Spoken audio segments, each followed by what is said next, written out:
I've suggested enough already that you're seeing more than is there.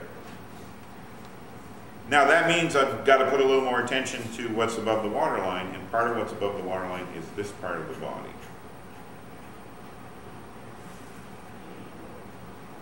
And it's tricky because, like the bend of the creature's neck, this is a cylinder that's coming up and going around, and I don't want to mess with that too much. So one of the things I'm going to do is put a ripple of water coming up here, suggest some highlights of reflected water, and have it come down the other side like that. So I'm actually badly delineating a form there, but because it's rough, again, your eye creates more information than I've really put there.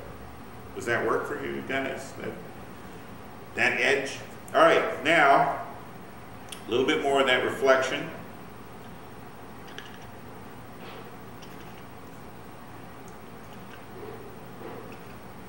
And that's about it. I'm not going to do anything else on the water, except to tighten up this ripple effect around where he or she is coming up on the water line.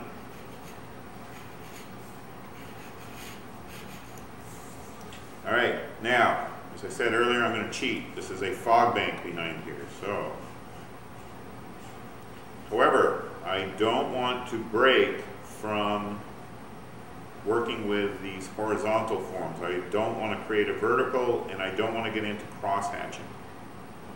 So I'm just going to suggest a fog with these kind of lines. Now, one of the ways I can enhance the feeling of that being fog is I can start using that sort of direction of line on the edge of these trees.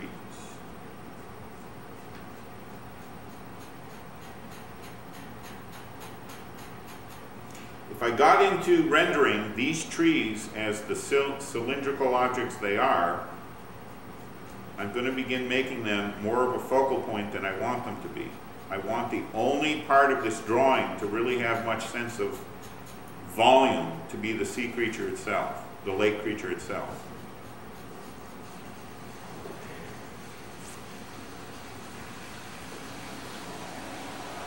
And I'm going to work with those kind of diagonal lines for these rocks that are right behind our frame.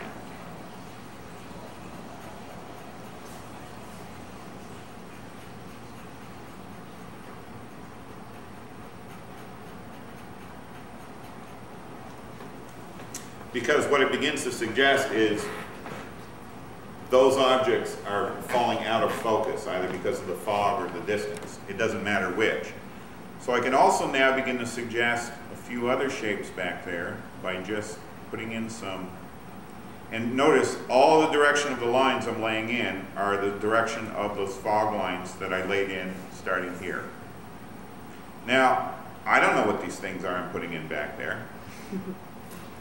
Could be trees, could be an old cabin, could be anything. It doesn't matter. I'm just suggesting that there's more back there. But I'm not suggesting it with any measure of detail. And I'm going to use the G-nib again to lay in a little bit of texture on these rocks. But again, I'm going to keep the pattern in the direction of the fog because it helps keep the serpent's face in focus and the rest kind of drop back.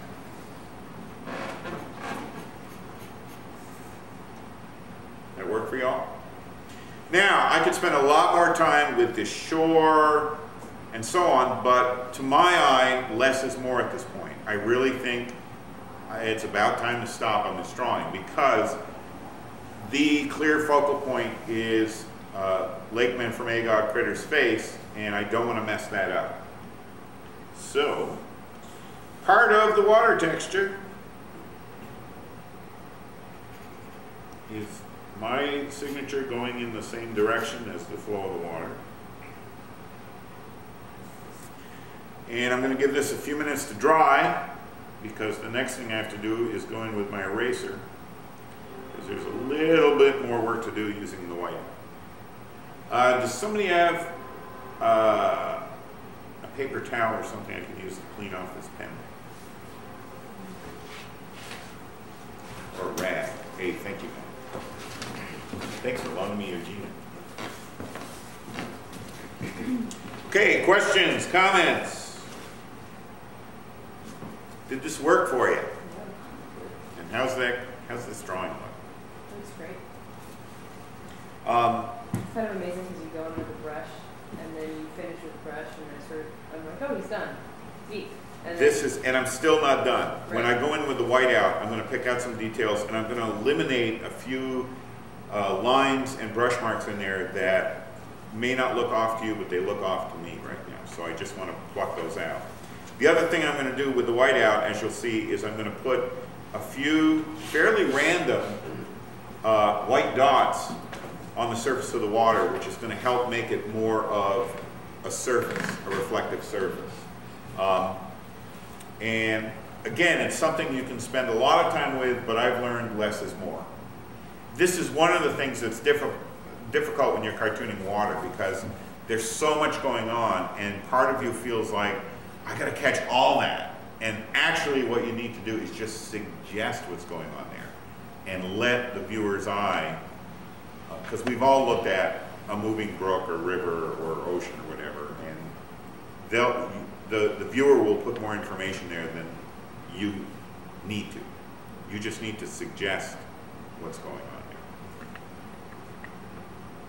And little things like this, I mean, this looks wrong logically, that the break in the surface creates the serpent being sort of akimbo from where it actually is. But that's truer to how we see objects under the water, especially with this kind of angle. Thanks, man. Okay, I'm banking on the ink is dry enough. Here we go.